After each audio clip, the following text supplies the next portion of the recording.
वंशी विभूषितकरा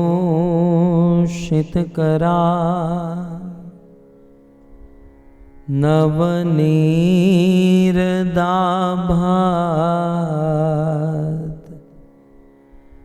पीताम्बरदरुणबिम्बफलदरोष्ठात् पूर्णेन्दुसुन्दरमुखात् अरविन्दनेत्रात्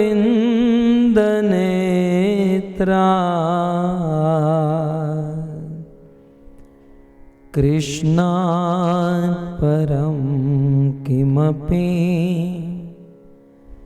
तत्त्व अहं न जाने। करारविन्दे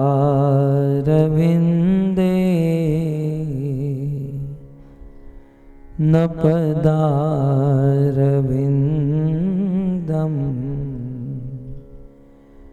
मुखारविन्दे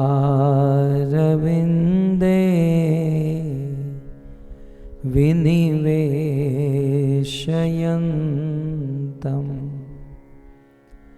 वटस्य पत्रस्य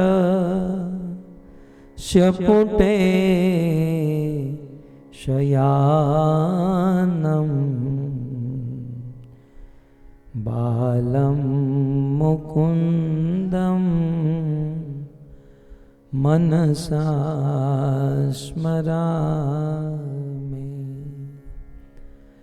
गृहे गृहे गोप वधूकदम्बा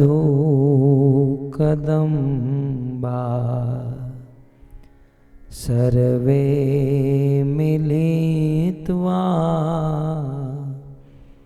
समवाययोगे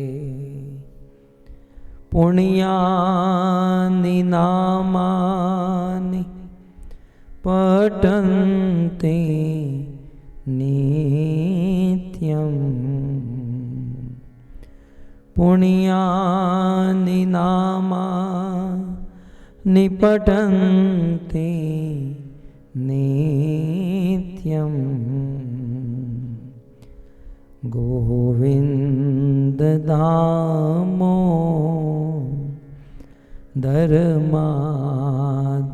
गोविन्ददामोदरमाधवेति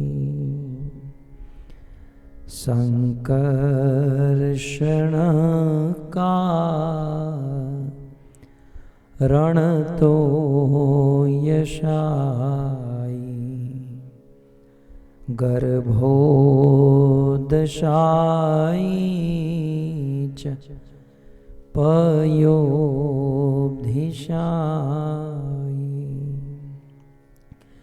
शेषश्च यस्यां शकलास नित्या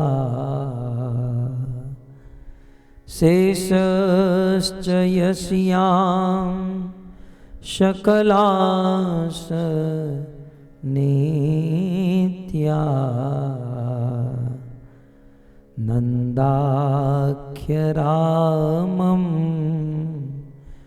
शरणं ममास्तु। ॐ नमो भगवते वासुदेवाय। ॐ नमो भगवते वासुदेवाय। ॐ नमो भगवते वासुदेवाय। ॐ नमो भगवते वासुदेवाय। ॐ नमो भगवते वासुदेवाय। ॐ नमो भगवते वासुदेवाय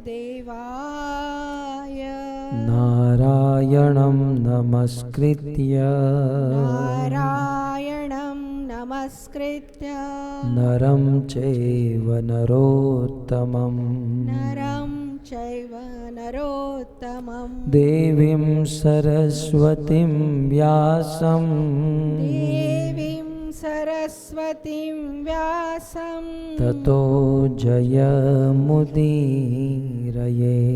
ततो जय उदीरये नष्टप्रायेषु अभद्रेषु नष्टप्रायेषु अभद्रेषु नित्यं भागवत सेवया नित्यं भागवत सेवया भगवती उत्तम श्लोके भगवती उत्तम श्लोके भक्तिर्भवती नैष्ठकी भक्तिर्भवती नैष्ठिकी।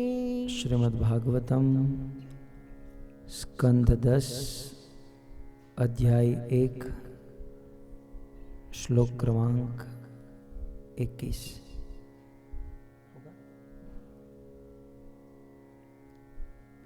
श्लोक 21।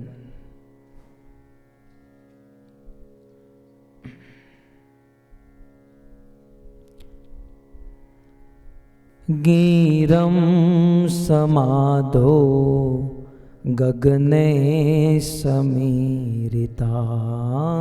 गीरं गाइए गगने समीरिता निशम्य वेदास्त्रिदशानुवाचः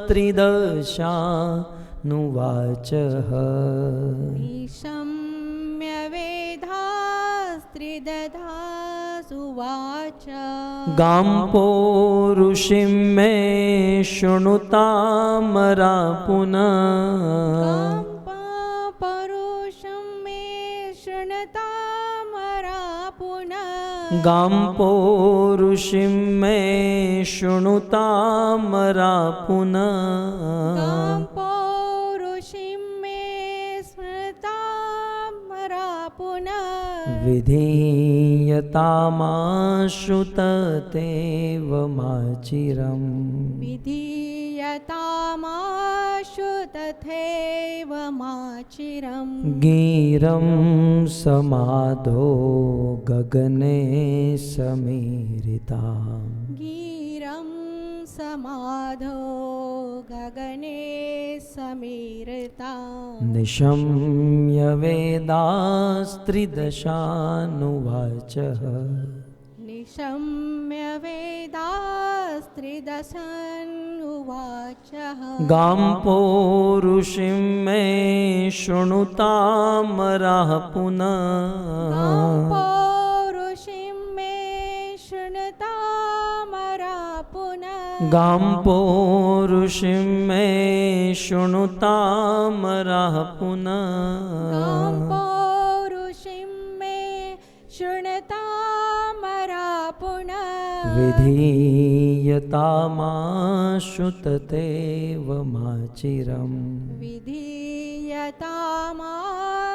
तथैवमाचिरम् गीरं समाधो गगने समीरिताम् गीरं समाधो गगने समीरता निशम्य वेदास्त्रिदशानुवाचः निशम्य वेदास्त्रिदशनुवाचः गाम्पो ऋषिं मे शृणुतामरः पुनः ऋषिं मे शृणुतामरा पुनः गाम्पो ऋषिं मे शृणुतामरः पुनः ऋषिं मे शृणुतामरा पुनः विधीयतामाशु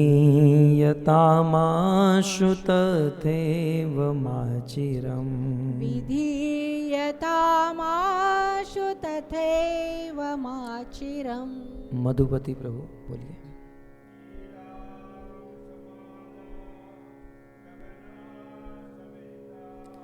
गिरं समाधो गगने समीरताम्।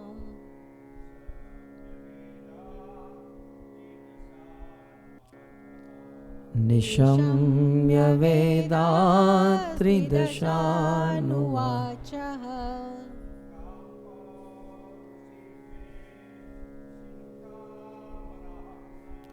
गां पौरुषीं मे शृणुतामरः पुनः।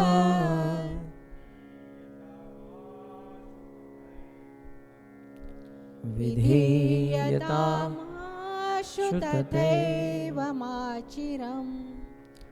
गिरं गिरं शब्दों की ध्वनि, शब्दों की ध्वनि। समाधो समाधो समाधि में, समाधि में। गगने गगने आकाश में, आकाश में।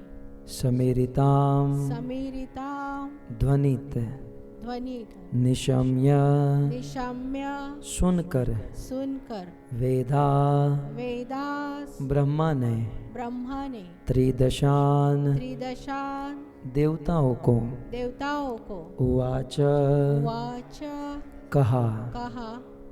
गाम गाम आदेश, आदेश। पौरुषिम पौरुषिम परम पुरुष से प्राप्त, परम पुरुष से प्राप्त। मैं मुझको, मुझको। शृणुता शृणुता सुनिए, सुनिए। अमरा अमरा हे देवताओं, हे देवताओं। पुनः पुनर फिर फिर विधीयताम विधीयता संपन्न करो, संपन्न करो। आशु आशु तुरंत, तुरंत। तथा एव तथा एव उसी तरह, उसी तरह। माँ माँ मत मत चिरम चिरम विलंब।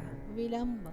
अनुवाद और तात्पर्य कृष्ण कृपामूर्ति श्री श्रीमद् ऐसी भक्ति वेदांत स्वामी प्रभुपाद के द्वारा। श्रील प्रभुपाद की।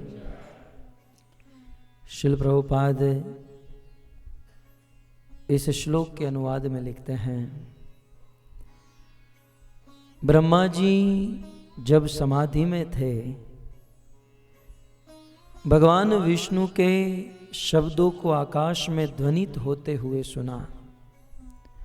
तब उन्होंने देवताओं से कहा, अरे देवताओं, मुझसे परम पुरुष शिरकदक्षाई विष्णु का आदेश सुनो और बिना देर लगाए उसे ध्यान पूर्वक पूरा करो। इस श्लोक को समझाते हुए श्रील प्रभुपाद तात्पर्य में लिखते हैं, ऐसा प्रतीत होता है कि भगवान के शब्द को सक्षम व्यक्ति समाधि में सुन सकते हैं। आधुनिक विज्ञान में हमें टेलीफोन प्रदान किया गया है। प्रभुपाद के समय मोबाइल नहीं था, नहीं तो यहाँ मोबाइल भी आ जाता। आधुनिक विज्ञान ने हमें टेलीफोन और मोबाइल प्रदान किए हैं, जिसकी सहायता से हम सुदूर स्थान की ध्वनियां सुन सकते हैं। इसी तरह यद्यपि अन्य लोग भगवान विष्णु के शब्दों को नहीं सुन सकते, किंतु ब्रह्मा जी अपने अभ्यंतर में भगवान के शब्दों को सुन सकते हैं।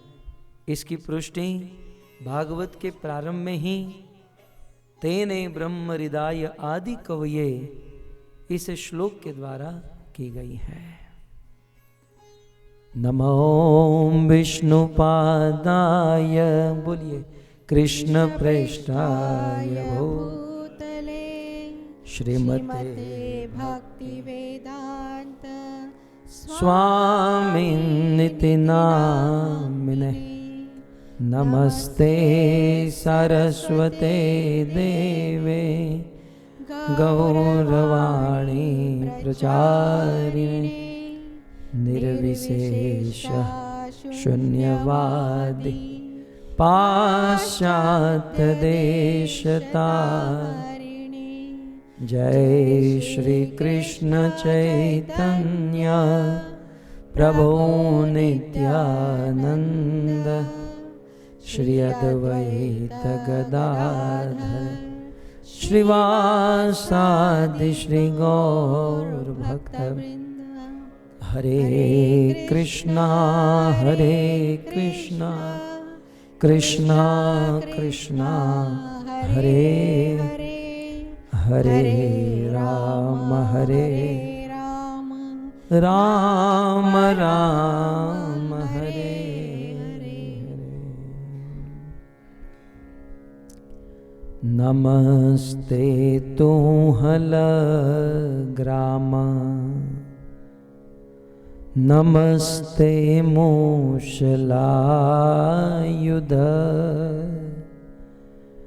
नमस्ते तु हल ग्राम, नमस्ते मूषलायुध, नमस्ते रेवती कांत, नमस्ते रेवती कांत, नमस्ते भक्तवत्सल, नमस्ते भक्तवत्सल। श्री बलराम महाराज की, कृष्णचंद्र भगवान की, श्रील प्रभुपाद की। हरे कृष्णा कृष्णा हरे हरे, हरे राम राम राम हरे हरे।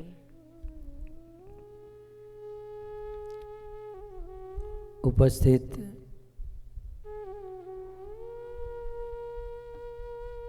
भगवत कथा अनुरागी पधारे हुए श्रोता वृंद, इस सभा को सुशोभित करने वाले अंतर्राष्ट्रीय कृष्ण भावनामृत संघ इस्कॉन सेंट्रल न्यू जर्सी के वरिष्ठ भक्तगण,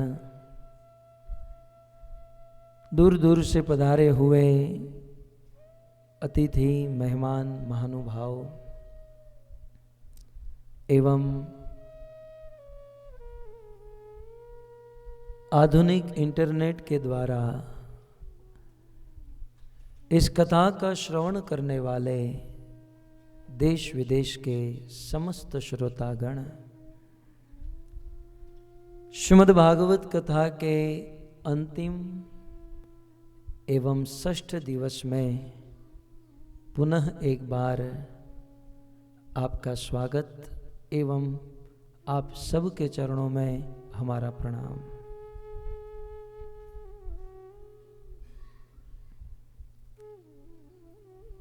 श्रीमद् भागवत बलराम चरित्र, यह कथा गत अनेकों दिनों से हम सब श्रवण कर रहे हैं। मूलतः भागवत के माध्यम से श्री दाऊजी महाराज बलराम जी की कथा, बलराम जी की लीला और उनके तत्व को समझने का प्रयास कर रहे हैं।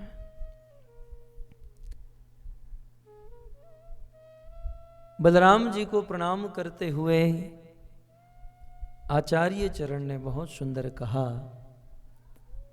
शायद आप लोग जानते होंगे और नहीं जानते हैं तो 2017 बलराम जयंती का होमवर्क मैं आपको दे रहा हूं।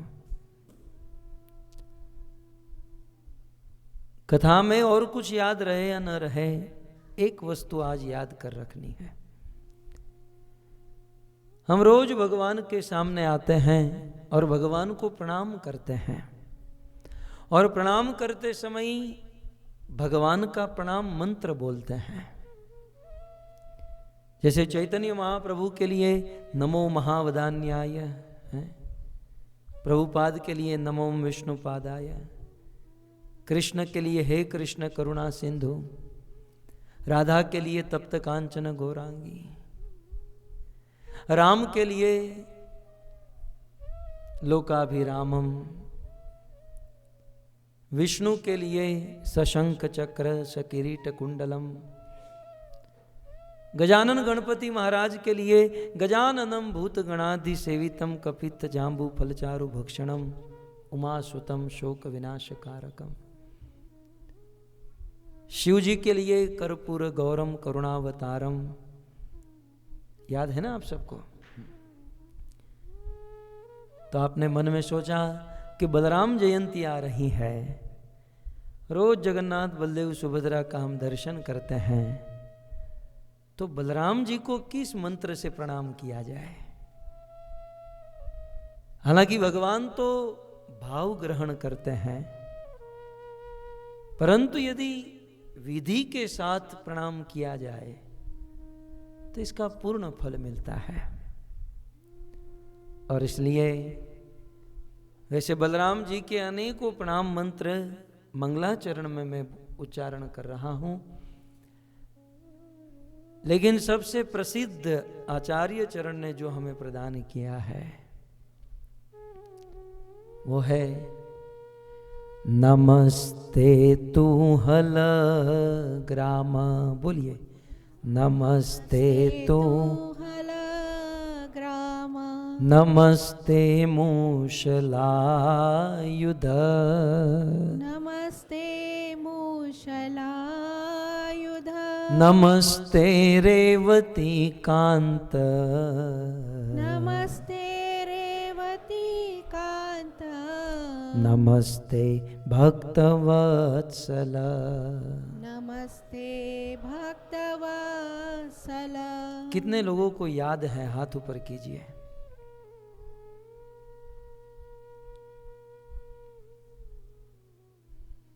सबको याद हो जाना चाहिए। मधुपति प्रभु, सोमवार को लास्ट डे है ना हमारे फेस्टिवल का, बलराम जयंती। अभी बलराम जयंती में 2 दिन की देरी है, तो इस 2 दिन में यह श्लोक हाँ यहाँ पर लिखा है, आप लोग लिख लीजिए, फोटो खींच लीजिए, कैमरे का मोबाइल का सदुपयोग कर लीजिए। वैसे व्हाट्सएप फेसबुक में तो बहुत करते हैं।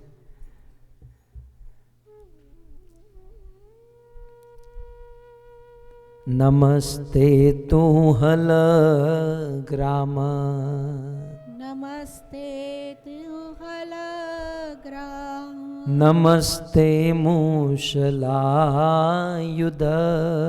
नमस्ते मूषलायुध, नमस्ते रेवती कांत, नमस्ते रेवती कांत, नमस्ते भक्तवत्सल। नमस्ते भक्तवत्सल। बिल्कुल सरल श्लोक है, इसका सरल अर्थ है। इस श्लोक में 4 बार नमस्ते नमस्ते नमस्ते नमस्ते आप देख रहे हैं ना। किसी संस्कृत साहित्य में या किसी भी साहित्य में, किसी भी पाठ में, किसी भी श्लोक में एक शब्द रिपीट होना यह उस साहित्य का या उस श्लोक का दोष माना जाता है। और इस श्लोक में एक ही शब्द 4 बार रिपीट हुआ है। इसका अर्थ यही है, 4 बार एक ही बात को रिपीट करने का अर्थ है नमस्ते नमस्ते। ये 4 बार नहीं, ये अनेकों बार। भाव यही है कि हम बारंबार हे बलराम जी आपको नमस्ते नमस्कार कर रहे हैं। नमस्ते तू हल ग्राम, आप हल को धारण करने वाले हो, इसलिए बलराम जी का एक नाम है हलधर। और हल की महिमा आप सब जानते ही हैं। उस दिन हल को लंबा करके अपनी पत्नी की हाइट छोटी कर दी। जब युद्ध करना होता था तो बलराम जी अपने हल को बहुत लंबा करते थे और अनेक शत्रुओं का विध्वंस करते थे। एक दिन भगवान कृष्ण रुक्मणी का विवाह रुक्मणी का अपहरण करके आ रहे थे और बलराम जी को पता चला मेरा भाई शादी करने गया और अकेला चला गया। जब रुक्मणी का अपहरण कर लिए तो मगध नरेश, शिशुपाल, जरासंग, रुक्मी ये सब अपने सैन्य को आदेश दे दिए, जाओ इस ग्वाले को पकड़ो और कृष्ण को मार दो। लाखों की मात्रा में वह सेना कृष्ण का पीछा करने लगी। कृष्ण वहां से भागे और बलराम जी तुरंत वहां पर आए, अपने हल को लंबा किए और एक ही हल के प्रभाव से अनेकों सैनिकों का विध्वंस कर दिया।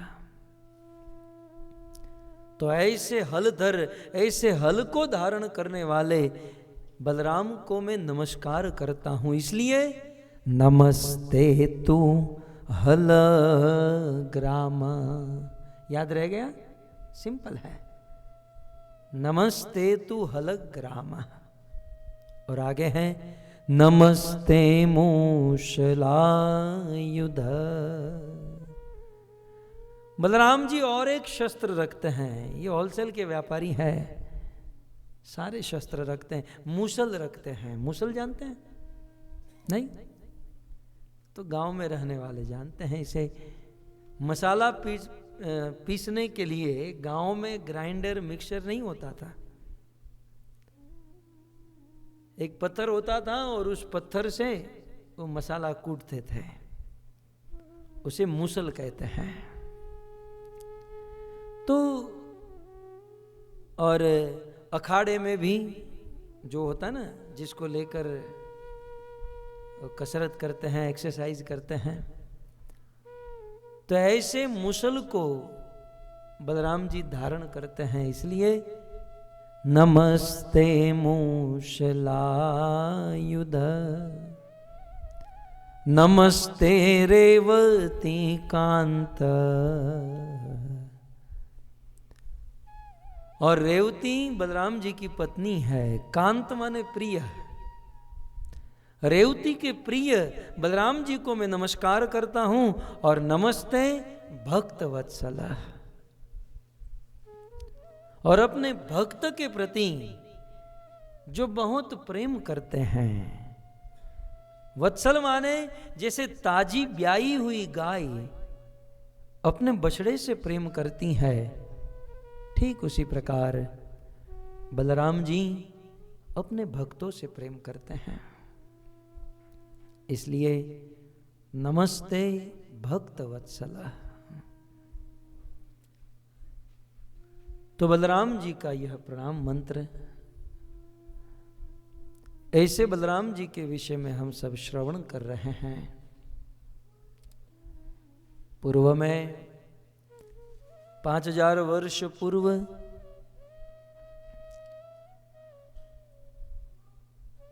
नंद बाबा के घर पर कृष्ण और बलराम रहते थे और इनका नामकरण नहीं हुआ था। मथुरा से वसुदेव जी ने गर्गाचार्य जी को भेजा कि नंद बाबा गोप है और वे अपने बेटे का नामकरण कब करेंगे इसका कोई निश्चित नहीं। गर्गाचार्य जी आप जाइए और मेरे दोनों बेटों का नामकरण करके आइए। गर्गाचार्य गोकुल में आए, नंद बाबा ने बहुत सुंदर स्वागत किया। भागवत में बड़े विस्तार से यह कथा है, लेकिन मैं संक्षिप्त में कह रहा हूं।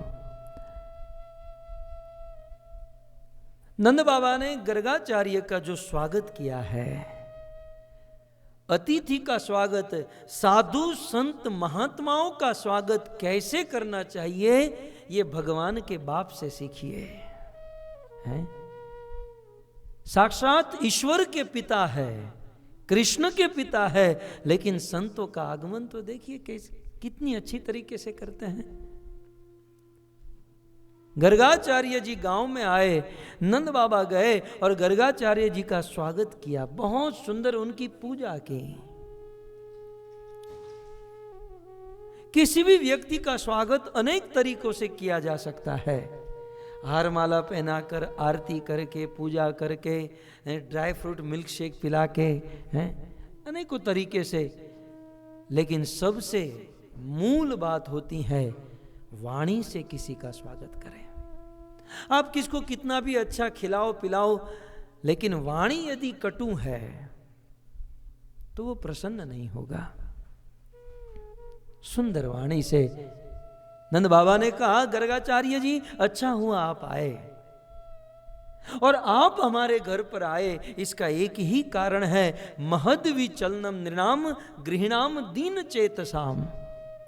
आप जैसे संत, आप जैसे महात्मा जब अपने मंदिरों से निकलते हैं तो हम जैसे गृहस्थियों का उद्धार करने के लिए निकलते हैं। आप जैसे महात्माओं का इस संसार में विचरण करना, इसका एक ही तात्पर्य है कि वे हम जैसे गृहस्थों का उद्धार करना चाहते हैं। किसी संत का हमारे स्थान में, हमारे घर पर आना, ये हमारे उद्धार के लिए होता है।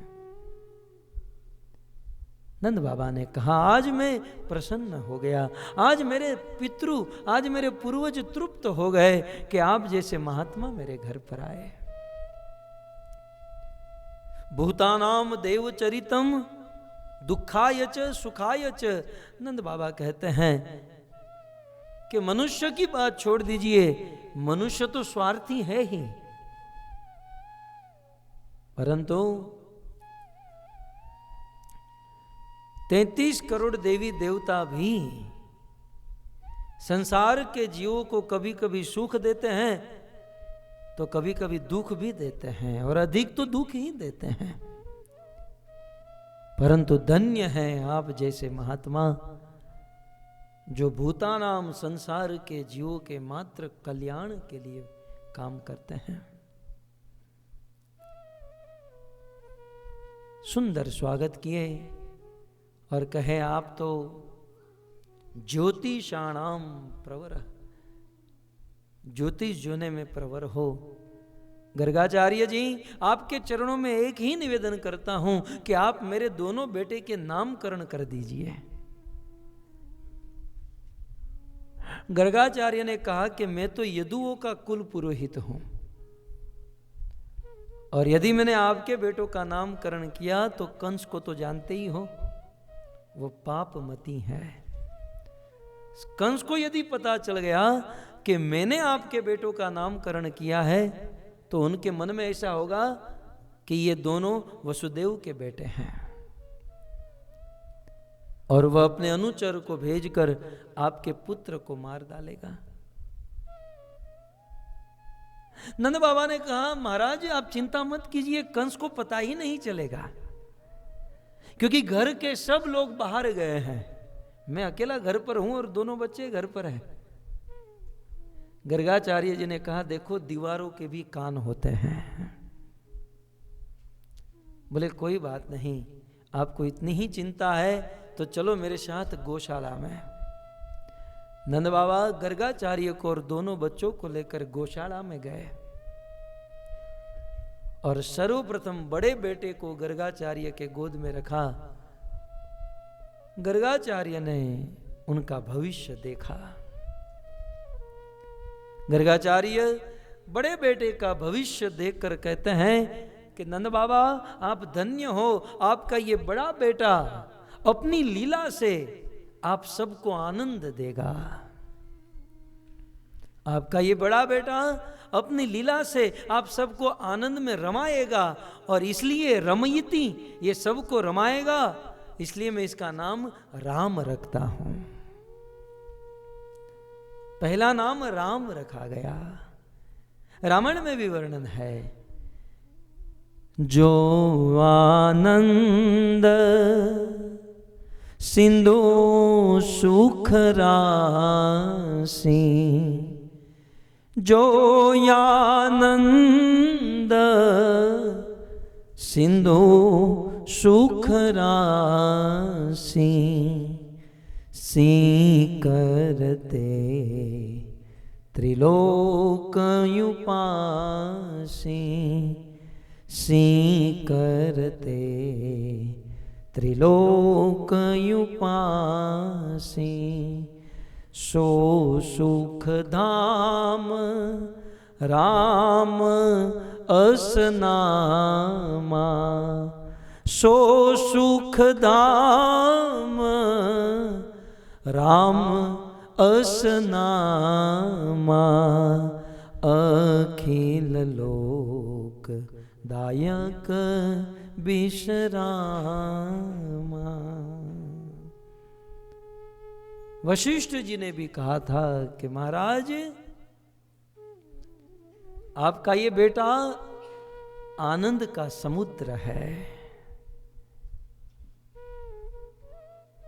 इस संसार में जितना भी आनंद है, ये सारा सुख सारा आनंद मिलाया जाए तो आपके पुत्र आनंद समुद्र की वह एक बूंद है।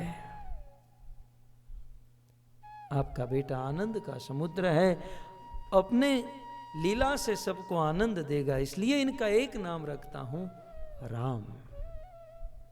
गर्गाचार्य ने प्रथम नाम राम रखा। और आपके इस बड़े बेटे में, मैं दूसरा नाम दे रहा हूं, आपके इस बड़े बेटे में बहुत बल होगा।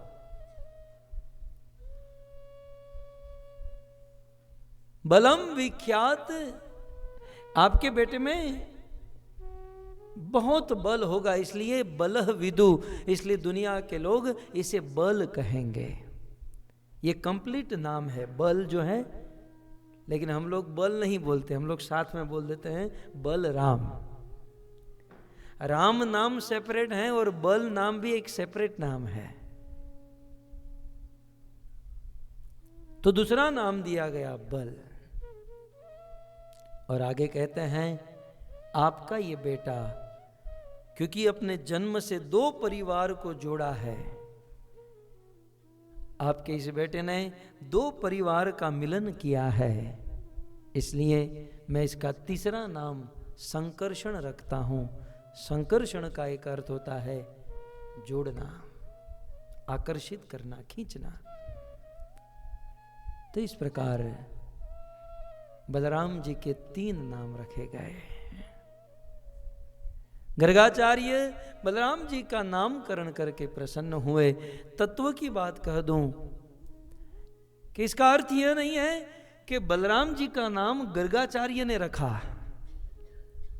जैसे भगवान अनंत है, जैसे भगवान नित्य है और समय समय पर भगवान इस धरती पर प्रकट होते हैं, वैसे ही भगवान के नाम भी नित्य है, समय समय पर भगवान के नाम प्रकट होते हैं। जैसे भगवान प्रकट होते हैं तो माता देव की, माता कौशल्या को माध्यम बनाकर प्रकट होते हैं, वैसे ही भगवान के नाम जब प्रकट होते हैं तो किसी साधु संत महात्मा के माध्यम से प्रकट होते हैं। और आज गर्गाचार्य को माध्यम बनाकर बलराम जी का नामकरण किया गया। ऐसे बलराम जी का जन्मदिन बहुत निकट आ रहा है। बलराम जी के विषय में हम सब कई दिनों से श्रवण कर रहे हैं। आज अंतिम दिन है, आइए पुनः प्रसिद्ध उस 2 पंक्ति का हम गान करेंगे। सर्व अवतारी कृष्ण स्वयं भगवान, सर्वावतारी कृष्ण स्वयं भगवान, सर्व अवतारी कृष्ण स्वयं भगवान, सर्वावतारी कृष्ण स्वयं भगवान ताहार द्वितीय देह श्री बलराम ताहार द्वितीय देह श्री बलराम ताहार द्वितीय देह श्री बलराम ताहार द्वितीय देह श्री बलराम एक स्वरूप दोई भिन्न मात्र काय एक ही स्वरूप दोई भिन्न मात्र काय एक स्वरूप दोई भिन्न मात्र काय एक ही स्वरूप दोई भिन्न मात्र काय आद काय व्यूह कृष्ण लीलार सहाय आद्य काय व्यूह कृष्ण लीलार सहाय आद काय व्यूह कृष्ण लीलार सहाय आद्य काय व्यूह कृष्ण लीलार सहाय सर्वयवतारी कृष्ण स्वयं भगवान सर्व गाय